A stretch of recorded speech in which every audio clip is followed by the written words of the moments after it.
¿qué tal Venezuela? Feliz inicio de semana. Hoy es 30 de octubre, a escasamente un mes, ya estaremos en Navidad, Dios mediante. Sin embargo, la situación del país en materia económica se vislumbra poco favorable. Y es por ello que tenemos nuevamente acá a Ángel Alvarado, quien es economista y diputado de la Asamblea Nacional, pero lo traemos más como economista que como diputado. Gracias por venir y estar con nosotros. Se nos acerca un diciembre, viene el pago de utilidades y la gente no se ve bien y no tiene ese ánimo de estar comprando juguetes y dudo mucho que los niños Jesús sean como épocas anteriores. Estamos ya a punto de terminar el año. ¿Cómo termina este año Venezuela económicamente y cómo nos tenemos que preparar para el 2018? Bueno, esta economía está en un colapso económico.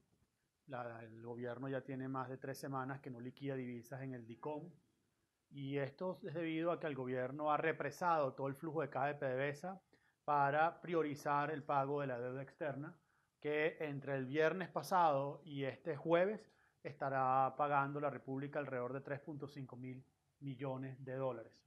¿Esto qué quiere decir? Bueno, que el gobierno ha decidido tomar todo el flujo de caja producto de las exportaciones petroleras el último mes, más los ahorros que tenía en oro, que tenía pues en cuentas en el exterior y todo lo dedicado al pago de la deuda externa. Y esto es una disyuntiva sumamente grave que el gobierno se ha planteado. Se ha planteado la disyuntiva entre importar alimentos, traer comida, importaciones para el pueblo venezolano o seguir pagando una deuda externa que en este momento significa un terrible peso sobre el hombro de los venezolanos. Y por eso nosotros hemos venido proponiendo que se revise seriamente la deuda externa en Venezuela contraída por el presidente Chávez. Hay que recordar que cuando el presidente Chávez llegó al poder, la deuda externa no llegaba a 30 mil millones de dólares y actualmente es más de 180 mil millones de dólares. Una deuda que se multiplicó por lo menos por 6 veces. Y en este momento, cuando usted se pregunta, bueno, ¿cómo es posible que Venezuela, teniendo tanto petróleo, no tengamos los venezolanos capacidad de consumo, no podemos comprar ni siquiera lo más básico? Pues bueno, la respuesta está en que el gobierno en este momento ha decidido pagar esa deuda contraída, un dinero que se gastó en corrupción, que se gastó en importaciones, que se gastó en dilapidar el erario público, y en este momento no podemos consumir y no podemos pagar al mismo tiempo esa deuda. Ahora, eso se podría traducir, Ángel, en el tema de que, por ejemplo, si el gobierno no está dándole divisas a los empresarios o dándole divisas a los productores, no está dando divisas para traer medicinas, por ejemplo, para importar medicinas. ¿Qué quiere decir esto para el ciudadano a pie? Es decir, ¿cómo nos vemos en un mes prácticamente, si esto es así? Y lo otro que me llama la atención es que dicen, bueno, Venezuela si no paga puede caer en un default. En criollo, en Caraota, Ñema y Tajá, para que el ciudadano de a pie lo entienda. ¿Qué significa que Venezuela pueda caer en default? El default es cuando tú estás en una situación en la cual te endeudaste. Básicamente lo que pasó en Venezuela es lo siguiente. El padre de familia, en este caso el presidente de la República, se endeudó hasta donde pudo. Llevó las tarjetas de crédito al máximo.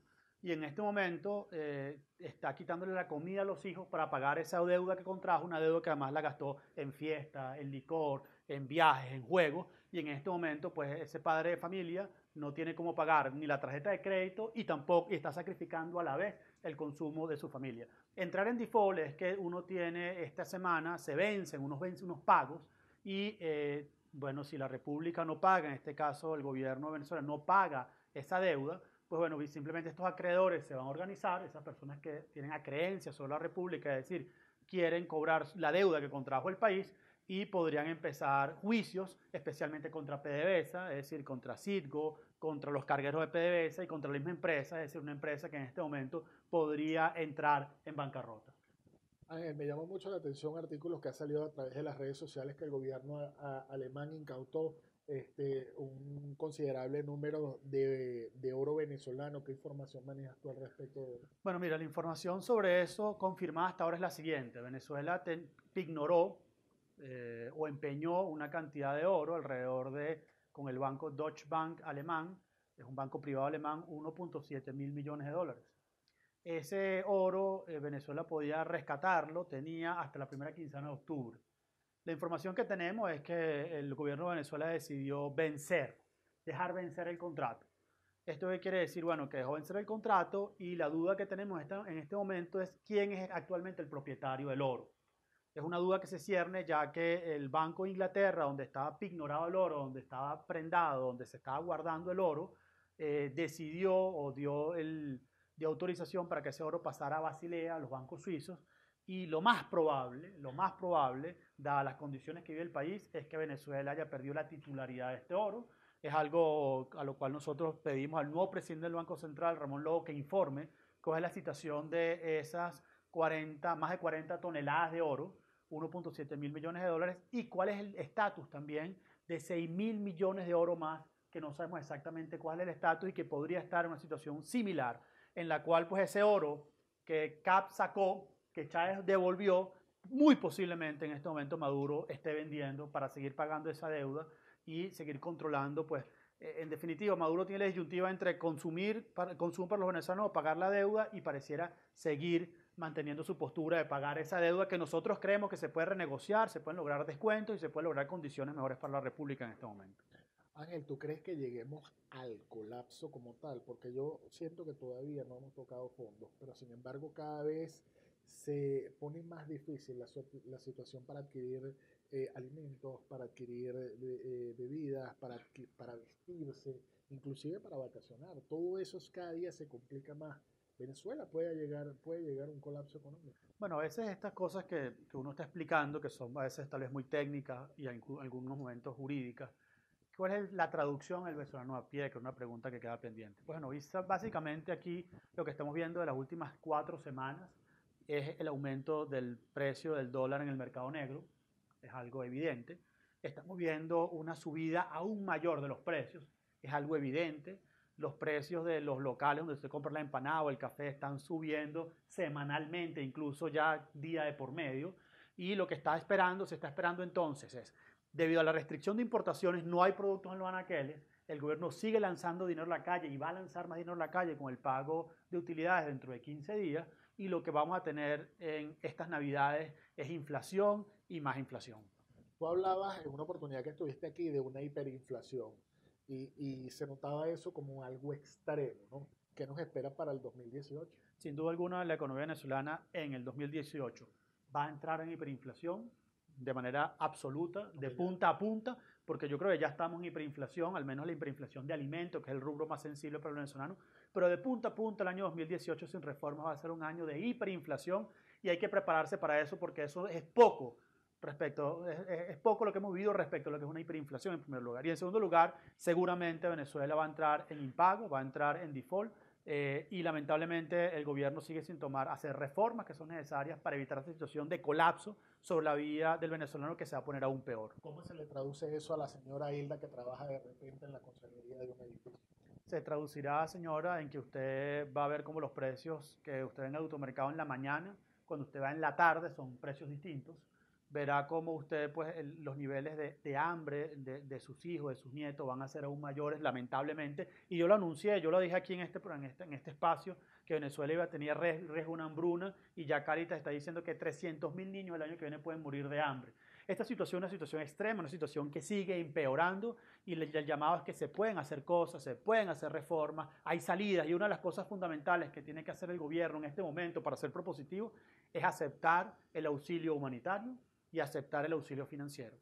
El Grupo de Lima ha sido muy claro. Aquí hay una ayuda humanitaria que puede recibir el gobierno si la solicita, si permite ese canal humanitario. Y también el gobierno puede solicitar ayuda financiera si lo desea. Ahora bien, está de parte del gobierno que se coloque al lado del pueblo y no siga favoreciendo sus intereses. Son intereses perversos, intereses enraizados en la corrupción, intereses en definitiva que no benefician al pueblo de Venezuela. 2 preguntas breves que ya tenemos que terminar, Ángel.